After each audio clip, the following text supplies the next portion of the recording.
বিসমিল্লাহির রহমানির রহিম।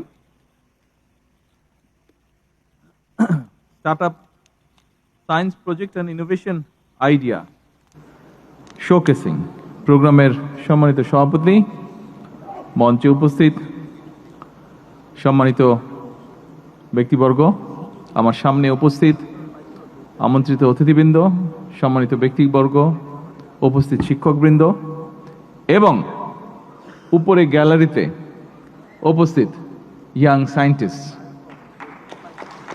আসসালামু আলাইকুম।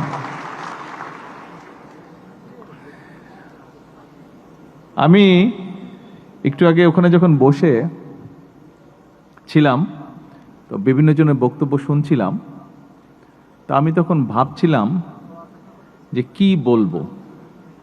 যদিও আমাকে আমার অফিস থেকে বিভিন্ন বিষয়ে রিসার্চ করে একটা বক্তব্য তৈরি করে দেওয়া হয়েছে, তাই আমি ভাবছিলাম যে এই বক্তব্যটা দিব নাকি আমি আজকে ফিউচার বাংলাদেশের যারা এই ফিউচারদের সাথে আমার কিছু চিন্তা ভাবনা এক্সচেঞ্জ করব। এটা নিয়ে একটা ডিবেট হচ্ছিল আমার নিজের মনের মধ্যে। তো ডিবেটটাতে পরে আমি চিন্তা করলাম যে না, এই প্রিন্টেড কপি থেকে বলবো না। আমি যেটা ভালো হোক মন্দ হোক, যেটা আমি ফিল করছি আমার সায়েন্টিস্টদের সাথে আমি বা ইঞ্জিনিয়ারদের সাথে আমি সেটা নিয়ে আলাপ করতে চাই। ছোট বন্ধুরা, আমার সামনে যদিও নিচতলে অনেকেই বসে আছেন, শিক্ষকবৃন্দ আছেন, বিভিন্ন আমন্ত্রিত অতিথিবৃন্দ আছেন, তবে আপনাদেরকে কিছুক্ষণের জন্য আমি ভুলে যেতে চাই। আপনারা শুনুন আমার কথা, কিন্তু আমি অ্যাড্রেস করতে চাই ওদেরকে। আশা করি আপনারা কিছু মাইন্ড করবেন না। আচ্ছা, আমি ছোট বন্ধুরা আজকে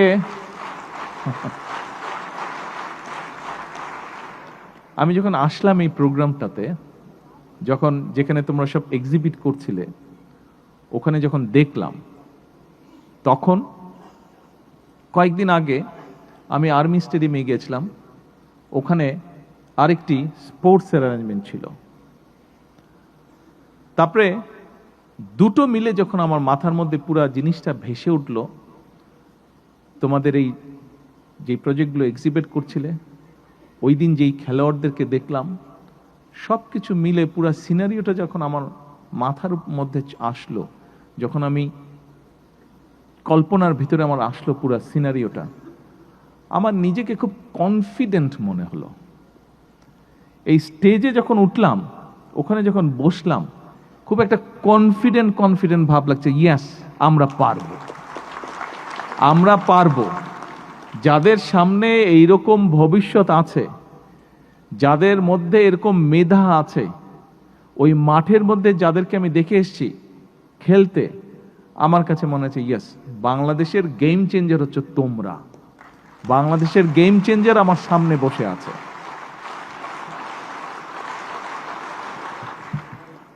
আজকে আমরা এখানে একটা অনুষ্ঠানে মিলিত হয়েছি।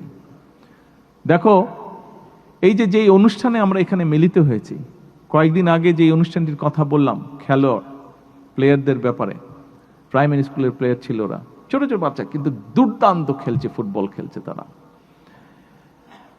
কেন এই জিনিসগুলো হচ্ছে? এই জিনিসগুলো এই জন্যই হচ্ছে যে আমরা যখনই এরকম একটা হলরুমের মধ্যে এরকম একটা অনুষ্ঠান করি, কোন একটা অনুষ্ঠানে যেখানে বক্তব্য রাখি, লোকজন আসে, বসে, সুন্দর করে কেউ কেউ বক্তৃতা দেয়, বক্তব্য শেষ হয়ে যায়, চলে যায়। তারপরে আউটপুটটা কি? আমরা চাই আমাদের কোনো একটা কাজের আউটপুট থাকতে হবে, যেটা ভবিষ্যৎ বাংলাদেশকে গড়ে তুলবে, যেটা ভবিষ্যৎ বাংলাদেশকে সামনে টেনে নিয়ে যাবে, যেটা ভবিষ্যৎ বাংলাদেশকে অন্যান্য সব দেশের সাথে কম্পিটিশনে এগিয়ে রাখবে। তার জন্যই আজকের এই অনুষ্ঠান, তার জন্যই সেদিনকার সেই আর্মি স্টেডিয়ামে অনুষ্ঠান। দেখো, এখানে পুরো বিষয়টা কিন্তু তোমাদেরকে নিয়ে। আমরা যা করতে চাচ্ছি, কম বেশি যেটাই করতে চাচ্ছি, সব কিছু কিন্তু তোমাদেরকে নিয়ে। তোমরা যারা দোতলায় আজকে বসে আছো, তোমরা যারা তোমাদের মতন তোমাদের আরো বন্ধু বান্ধব, সহকর্মীরা, ক্লাসমেটরা যারা সারা বাংলাদেশে ছড়িয়ে ছিটিয়ে আছো, কোটি কোটি, সব কিছু তোমাদেরকে ঘিরে। আমরা যেই কাজগুলো করতে চাইছি সব কিছু তোমাদেরকে ঘিরে, কারণ আমরা আছি, কদিন পরে আমরা থাকবো না, কিন্তু তোমরা থাকবে, তোমরা বাংলাদেশকে সামনে নিয়ে যাবে, তোমরা বাংলাদেশকে গড়ে তুলবে, সেটা স্পোর্টসে হোক, সেটা ইনোভেশনে হোক, সেটা যে কোনো কিছুতেই হোক না কেন, বাংলাদেশকে ভবিষ্যতে সামনে পৃথিবীতে, ভবিষ্যৎ পৃথিবীতে তোমরা নেতৃত্ব দিবে। আমরা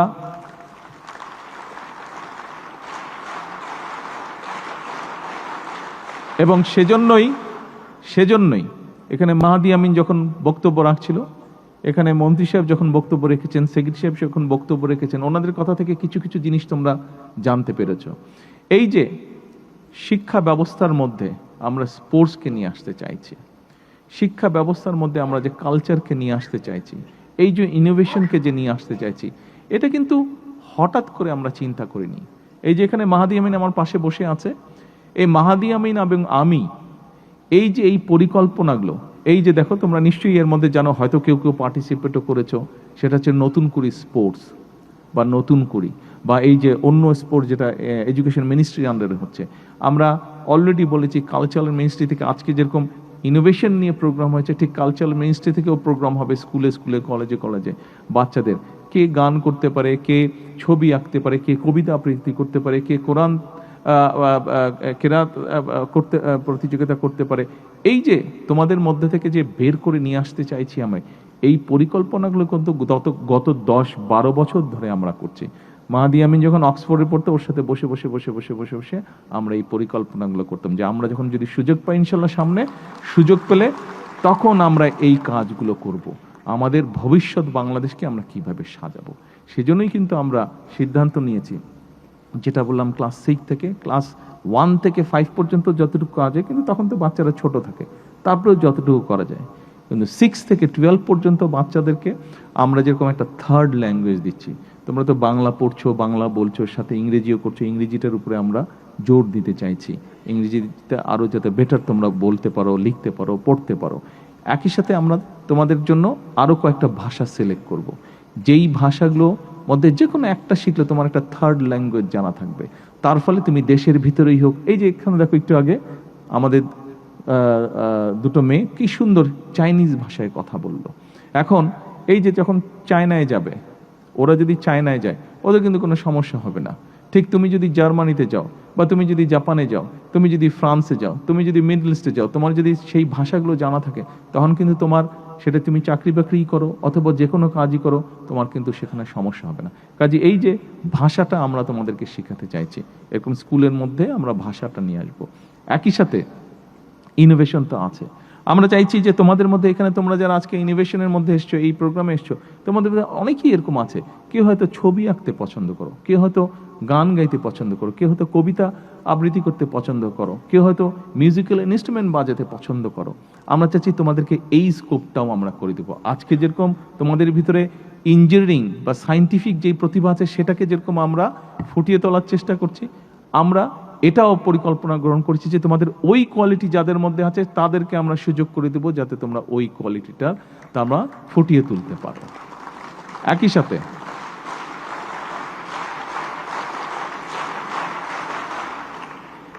সাথে এটা তো গেল কালচারের ব্যাপার, গেল ইনোভেশন ব্যাপার। এরপরে আসো, তোমাদের মধ্যে নিশ্চয়ই এরকম অনেকে আছে কোনো না কোনো স্পোর্টসে ভালো, হয়তো ফুটবলে অথবা ভলিবলে অথবা সুইমিংয়ে অথবা ব্যাডমিন্টনে অথবা ক্রিকেটে, কোনো না কিছু। আমরা কতগুলো স্পোর্টস তোমাদের সিলেবাসের মধ্যে নিয়ে আসবো। কাজে যার যেটা ভালো লাগবে, ছেলে হোক মেয়ে হোক, যার যেটা ভালো লাগবে, তুমি নিজেকে ওইভাবে তৈরি করে তুলবে, তুমি ওই স্পোর্টসটাতে তোমার স্কিলনেসটা ডেভেলপ করবে তুমি। অর্থাৎ এখন যদি তুমি চিন্তা করো, এবং একই সাথে আমরা ওটা ক্লাস 8 থেকে হচ্ছে না ভোকেশনালটা, 6 থেকে 8 পর্যন্ত থিওরি, তারপরে প্র্যাকটিক্যাল যাচ্ছে। হ্যাঁ, ক্লাস 6 থেকে আমরা একদম ক্লাস 10 পর্যন্ত আমরা ভোকেশনালি নিয়ে যাচ্ছি, থিওরি এবং প্র্যাকটিক্যাল দুটো। অর্থাৎ সেই মাইক্রোফোনটা নষ্ট হয়ে গেল, তুমি যদি জানো এই মাইক্রোফোনটা ঠিক করতে হবে, তাহলে দেখো তোমার এটা একটা এক্সট্রা কোয়ালিটি। কিন্তু এই স্পিকারটা নষ্ট হয়ে গেল, তুমি যদি এই স্পিকারটাকে জানো ঠিক করতে হবে, তাহলে কিন্তু সবাই তোমাকে ডেকে নিয়ে আসবে স্পিকারটা নষ্ট হয়ে গেলে, তাহলে তোমার দেখো এটা একটা এক্সট্রা কোয়ালিটি। কিন্তু তার মানে তুমি নিজেকে দিয়ে চিন্তা করে দেখো, আজকে তুমি যদি আজকে একটা থার্ড ল্যাঙ্গুয়েজ জানো, তুমি যদি ইংলিশ জানো, তুমি যদি ধরো সুন্দর একটু ছবি আর্ট করতে পারো, তুমি একটা কোনো কিছু ফিক্স করতে, ইঞ্জিনিয়ারিং কোনো কিছু ফিক্স করতে পারো, তুমি একটা ভালো মিউজিক্যাল ইনস্ট্রুমেন্ট বাজাতে পারো, তাহলে তুমি এখন চিন্তা করো, তুমি বাংলাদেশের ভেতরেই থাকো, তুমি বাংলাদেশের বাইরেই যাও, তুমি যে কোনো কাউরের সাথে কিন্তু যে কোনো দেশের ছেলে মেয়ের সাথে তুমি কম্পিট করে টিকে থাকতে পারবে, পারবে না? পারবে? তোমাকে যদি এতগুলা সুযোগ তৈরি করে দেওয়া হয়, কে কে পারবে না হাত তুলো, কে কে পারবে না হাত তুলো, আর কে কে পারবে হাত তুলো। দেখো তোমরা সবাই, অলমোস্ট সবাই তোমরা হাত তুলছো। তোমাদেরকে এই সুযোগগুলো আমরা করে দিতে চাই। তোমাদেরকে যদি এই সুযোগগুলো, থ্যাংক ইউ, এই সুযোগগুলো যদি তোমাদেরকে করে দিয়ে তুমি শুধু আগাবে না, তখন কিন্তু সমগ্র বাংলাদেশ তোমার সাথে আগিয়ে যাবে, সমগ্র বাংলাদেশ তোমার সাথে আগিয়ে যাবে, সমগ্র বাংলাদেশ তখন ভাইব্রেন্ট হয়ে যাবে। প্রিয় বন্ধুরা, আজকে কিন্তু এই অনুষ্ঠানে ঢোকার আগে আমি আরেকটি কাজ করেছি। সেই কাজটি হলো, নিশ্চয়ই তোমরা বোধহয় দেখেছো স্ক্রিনে, যারা বাইরে ছিল তারা দেখেছো, ভিতরে যারা ছিল মনে হয় স্ক্রিনে বোধহয় দেখেছো তোমরা। এখানে একটু আগে একজন বক্তব্যে বলেছে যে ওখানে আমি একটা বৃক্ষ রোপণ করেছি, এবং শুধু আমি করি না, আমার সাথে অনলাইনে অনেক, সারা বাংলাদেশে প্রায় কত, 29,000 বললে, 29,600 কানেক্টেড ছিল, 29,600টা কানেক্টেড, বিভিন্ন জায়গায় কানেক্টেড ছিল। প্রত্যেকটা জায়গায় প্রত্যেকে দুটো করে গাছ লাগিয়েছে, তিনটা করে প্রত্যেক গাছ লিখেছে। টোটাল কত, 90,000 মতন, টোটাল 90,000-এর মতন গাছ একদিনে লাগানো হয়েছে। এখন আজকে এই যে তোমাদের জন্য যেই সুযোগটা আমরা তৈরি করতে চাচ্ছি, তার এক্সচেঞ্জে তোমাদের কাছে আমি আরেকটা জিনিস চাইছি। আমরা সরকার থেকে তোমাদের জন্য এই যে খেলাধুলার ব্যবস্থা, ইনোভেশনের ব্যবস্থা, কালচারের ব্যবস্থা, এইগুলা তোমাদের জন্য আমরা সুযোগ করতে চাইছি, যাতে তোমরা খুব কনফিডেন্ট হয়ে গড়ে উঠতে পারো। এবং তোমাদের কনফিডেন্স দেখলে, তোমরা কনফিডেন্ট থাকলে আমি কনফিডেন্ট হয়ে যাব, আমার জোর বেড়ে যাবে তখন। কিন্তু তার বিনিময়ে তোমাদের কাছে একটা জিনিস আমি চাইছি, দেবে আমাকে? কে কে দেবে না আগে হাত তুলো। আচ্ছা, এবার বলো কে কে দেবে, তাহলে হাত তুলে দেখো কে কে দেবে। একটা জিনিস চাইছি, আর যারা হাত তুলবে না বুঝবো যে তারা দিতে চাইছো না। যদি দিতে না চাও তাহলে কিন্তু নিজেরাই ঠকবে। কিন্তু যারা দিতে চাবে না, যেই জিনিসটা চাইছি আমি, মেয়েদের কাছেও চাইছি আমি, এদিকে, এই পাশে, ধন্যবাদ, ওই পাশে, থ্যাংক ইউ। আচ্ছা, জিনিসটা কি? জিনিসটা খুব সিম্পল, জিনিসটা হচ্ছে তোমাদের সবাইকে প্রত্যেক বছর একটা করে গাছ লাগাতে হবে, একটা করে গাছ রোপণ করতে হবে। আমাকে প্রত্যেক বছর একটা করে গাছ উপহার দিতে হবে। আমাকে দিতে হবে মানে আমাকে ফিজিক্যালি দিতে হবে না। তুমি যেখানে থাকো, তুমি যেখানে মাঠে খেলো, তুমি যে বাসায় থাকো, অথবা যেখানে থাকো, যেই স্কুলে পড়ো, যেই কলেজে পড়ো, ওখানে কোনো এক জায়গায় প্রত্যেকে একটা করে, প্রতি বছর একটা করে গাছের চারা রোপণ করবে। পারবে? এই কঠিন কাজটা করতে পারবে? আচ্ছা, কেন কঠিন কাজটা তোমাদেরকে করতে বলছি? দেখো, কঠিন কাজটা আমি এই জন্য তোমাদেরকে করতে বলছি, এই দেশে তো আমাদের সবাইকে থাকতে হবে, তাই না? তো এই দেশে যদি আমরা সবাই থাকি, তাহলে আমাদেরকে তো বুক ভরে একদম শ্বাস নিতে হবে আমাদেরকে। কিন্তু দেখো, তোমরা তো বিভিন্ন রকম আর্টিকেলস পড়ো, এই আর্টিকেলসের মধ্যে তোমরা নিশ্চয়ই পড়েছো যে আমাদের বর্তমানে জনসংখ্যা বেড়ে যাওয়াতে, গাড়ি ঘোড়া সব কিছু বেড়ে যাওয়াতে, এবং স্বাভাবিকভাবে জনসংখ্যা বেড়ে যাওয়াতে গাছপালা অনেক কেটে ফেলতে হয়েছে। ফলে আমাদের বাতাস কিন্তু অনেক পলিউটেড হয়ে গিয়েছে। আমরা যদি এখন এই মুহূর্তে যদি এটার ব্যাপারে ব্যবস্থা না নেই, তাহলে কিন্তু আমরা একসময় পরিষ্কার বাতাস, বিশুদ্ধ বাতাস কিন্তু শ্বাস হিসাবে নিতে পারবো না। সেই জন্য আজকের এই অনুষ্ঠানে আমরা এত সুন্দর একটা অনুষ্ঠান করলাম, কিন্তু এই অনুষ্ঠানটাকে যদি সত্যিকারভাবে আমরা এটাকে যদি ফ্রুটফুল করতে চাই, তাহলে আজকে এই রিকোয়েস্টটা আমি তোমাদের কাছে করছি। এবং তোমরা প্রতি বছর আমাকে দিতে হবে না, তুমি তোমার নিজের জন্যই কিন্তু একটা করে গাছ রোপণ করবে। তুমিও বড় হবে, গাছটাও বড় হবে, দেখবে গাছটা তোমার সবচেয়ে বেস্ট ফ্রেন্ড হয়ে দেখা দিবে এক সময়। ওই গাছের সাথে তুমি, ওই গাছকে নিয়ে অনেক কিছু তুমি কথা বলতে পারবে ওই গাছের সাথে। তোমরা কথা বলো গাছের সাথে। আমি কিন্তু গাছের দিকে তাকিয়েতেই কিন্তু চিন্তা করি, জানো। আমি এখানে যেখানে থাকি, ঢাকায় যেখানে থাকি, ওখানেও বড় বড় গাছ আছে।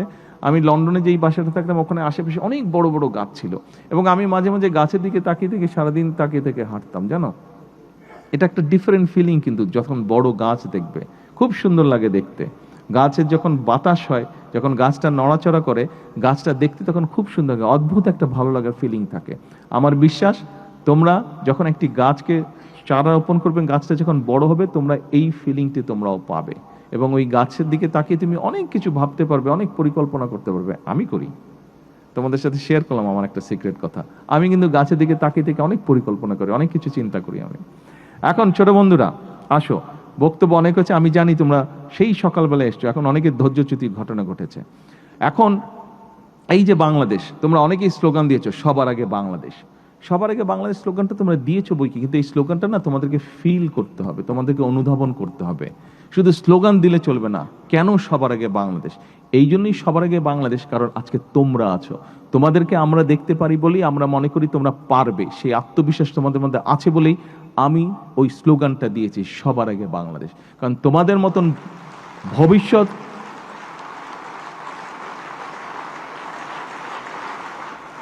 তোমাদের মতন ভবিষ্যৎ যেই দেশে থাকে, সেই দেশকে এত টেনশন করতে না, সেই দেশকে এত চিন্তা করতে না, শুধু দরকার ডিসিপ্লিন। আরেকটা বিষয় তোমাদেরকে আমি বলতে চাই, আমাদের সকলকে কিন্তু ডিসিপ্লিন হতে হবে। দেখো, নিশ্চয়ই সোশ্যাল মিডিয়া বা পত্রপত্রিকা বা টিভিতে দেখেছো, আমি নিজে অনেকবার বলেছি তোমাদের আরেকটা, বিশেষ করে এখানে বিএনসিসি তোমরা যারা আছো, এর বাইরে অন্য তোমরা যারা আছো, তোমাদের সবার কাছে আমার আরেকটি হেল্প চাই আমি। সেই হেল্পটা হচ্ছে, দেখো আমরা যেই জায়গায় থাকি, আমরা যেই পরিবেশে থাকি, আমরা যখন বিদেশে দেখি, টিভিতে দেখি বা কোনো ডকুমেন্টে দেখি, আমরা দেখি যে অনেকগুলা প্রায় ভালো ভালো যেগুলো দেশ, ওই দেশগুলো কিন্তু খুব পরিষ্কার, রাস্তাঘাট সব কিছু, বাগান টাগান সব কিছু কিন্তু খুব পরিষ্কার। কিন্তু আমরা চলো যদি যাই বাইরের রাস্তাগুলোতে, যে আমাদের রাস্তাগুলো অনেক ময়লা। এটা তো বাইরে থেকে এসে কেউ ময়লা করছে না, আমরা তো নিজেরাই ময়লা করছি, তাই না? আমরা নিজেরাই ময়লা করছি। আমরা কি সবাই মিলে কি আমরা পরিষ্কার রাখতে পারি না আমাদের দেশটাকে? সবাই মিলে কি আমরা আমাদের রাস্তাঘাট, বিভিন্ন পাবলিক প্লেস যেগুলো আছে, আমরা পরিষ্কার রাখতে পারি না? পারি? তোমরা কি এই হেল্পটা আমাকে করবে?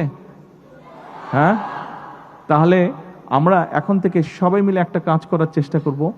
আমাদের আশেপাশে কেউ যদি কোনো পাবলিক প্লেসে ময়লা ফেলে, জায়গাটা ময়লা হয়, আমরা পরিষ্কার করব ওটা যতটুকু সম্ভব, এবং যে ফেলছে তাকে আমরা বলবো এই কাজটা করা অন্যায়, তাকে আমরা লজ্জা দিব যে এই পাবলিক প্লেসে ময়লা ফেলতে হয় না, সেটা কাগজ হোক, খাবার দাবার হোক, যেটাই হোক, আমরা তাকে লজ্জা দিব যে এইখানে ময়লা ফেলে যায় না, ময়লা ফেলতে হয় না। আমরা সবাই একটা সুন্দর বাংলাদেশ চাই, কিন্তু আমরা যদি চেষ্টাই না করি, কেমন করে বাংলাদেশ সুন্দর হবে? কারণ চেষ্টা তো তোমাদেরকে করতে হবে। আমাদের কিন্তু মোটামুটি দিন শেষ হয়ে যাচ্ছে, আমার 60 বছর বয়স হয়ে গেছে, দিন শেষ হয়ে যাচ্ছে। সময় এখন তোমাদের, সামনে ভবিষ্যৎ তোমাদের, দেশটা গড়ে তুলতে হবে তোমাদেরকে। আমরা হয়তো চেষ্টা করতে পারি, শুরু করে দিয়ে যেতে পারি, কিন্তু এটাকে চালিয়ে নিতে হবে তোমাদের। কাজেই দেশটাকে যদি পরিষ্কার করতে হয়, আমরা যদি শুধু বলে থাকি সিটি কর্পোরেশন পরিষ্কার করবে, পৌরসভা পরিষ্কার করবে, দেখো তুমি যদি নিজের বাড়ির কথাও চিন্তা করো, তুমি যেই ঘরটাতে থাকো, ওই ঘরটাতে বাসার সবাই এসে যদি ময়লা করে, তুমি তাহলে কতবার পরিষ্কার করবে? তুমি কি প্রতিবার পরিষ্কার করতে পারবে? পারবে না। কিন্তু সবাই মিলে যদি পুরো ঘরের সবগুলো ঘর যদি আমরা পরিষ্কার রাখি, তাহলে তো বাসাটা পরিষ্কার থাকছে, তাই না? ঠিক দেশটাও এরকম, দেশটা আমাদের যেহেতু সবার, আমাদের সবাইকে মিলে পরিষ্কার রাখতে হবে। আসো, আমরা যদি পরিবেশটাকে ঠিক রাখি, আমরা যদি ঘরের মতন করে নিজের এলাকাটাকে পরিষ্কার রাখি, আমরা যদি নিজের ঘরের মতন আশেপাশে আমাদের বাসা বাড়িতে যেরকম মোটামুটি সুন্দর গাছ লাগানো থাকে, এইভাবে যদি আমরা গাছের সংখ্যা আরও বাড়াতে পারি, তাহলে কি হবে?